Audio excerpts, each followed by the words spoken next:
Hello everyone, my name is Brandon Rowe and I make videos about how to grow and improve your life. And I do this from what I've learned in my own life and how that's helped me.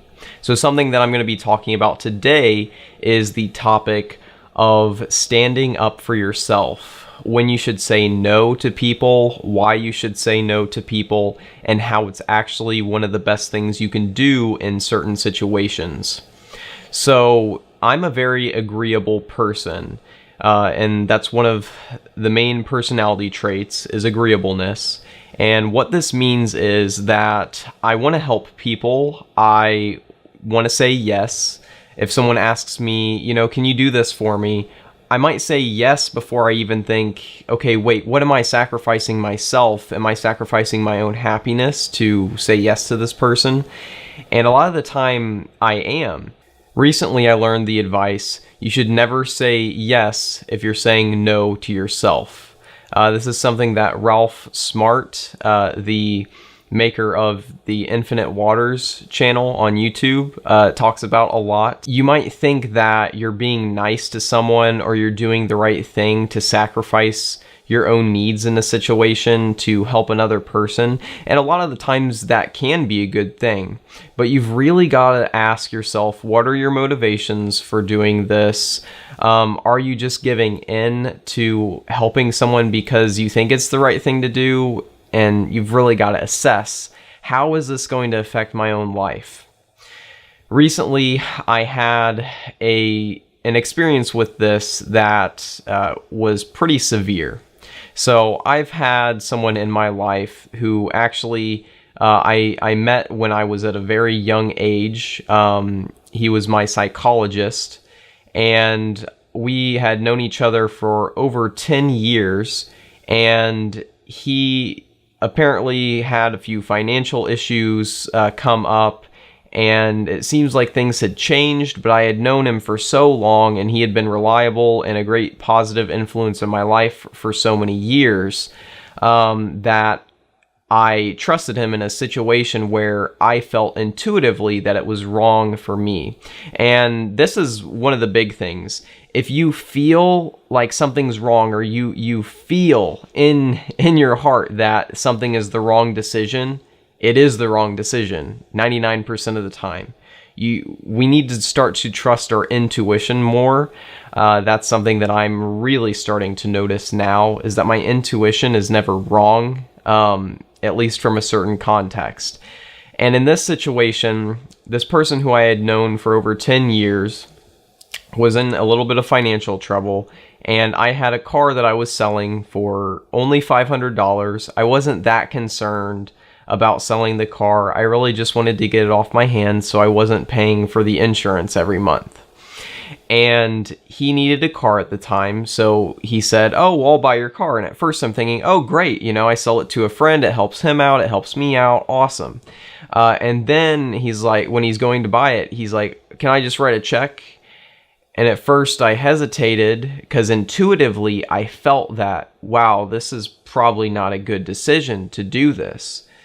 But then after him insisting like, oh, it'll be okay, you've known me for so long, and I gave him the benefit of the doubt, I trusted him, and that inevitably led to our relationship ending, and me having to get the car back from him when his check bounced and didn't go through.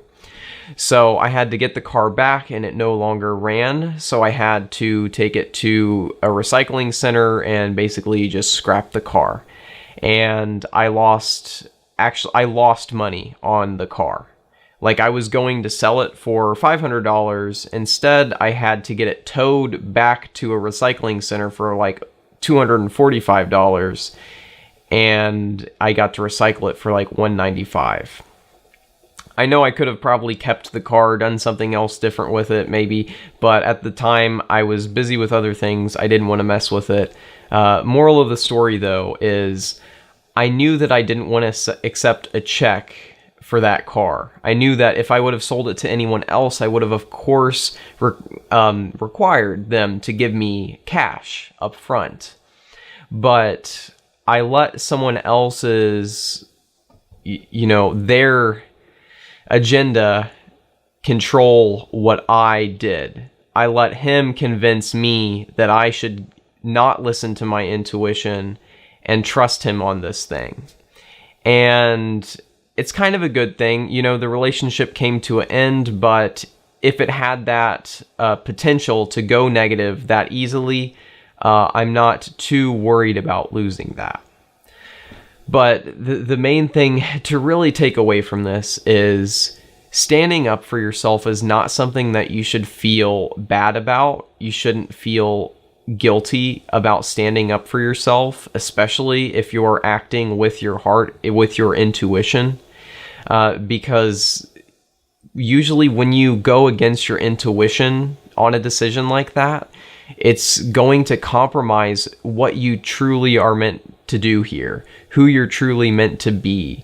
Your heart and your intuition guide you through life. And something that I've realized lately is I haven't been listening into that a lot of the time. And I'm starting to listen to it more, and it's showing me what I should be doing. It's showing me what the authentic path for me is. So that got a little bit deeper than just standing up for yourself, but I do think that this idea is very important, and I think it's very important for everyone's growth to remember to stay steadfast when you're acting with your intuition, to stand up for yourself when you know something's the right decision, and just remember, never say yes if it's a no to yourself. Say yes if you can help another person and it's the right thing. Okay, that's different than saying yes and it hurting you.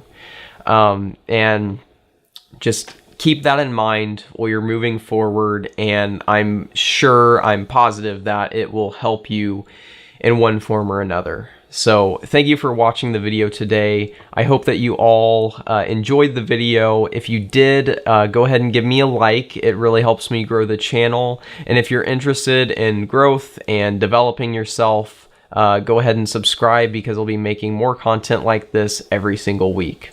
Have a good day.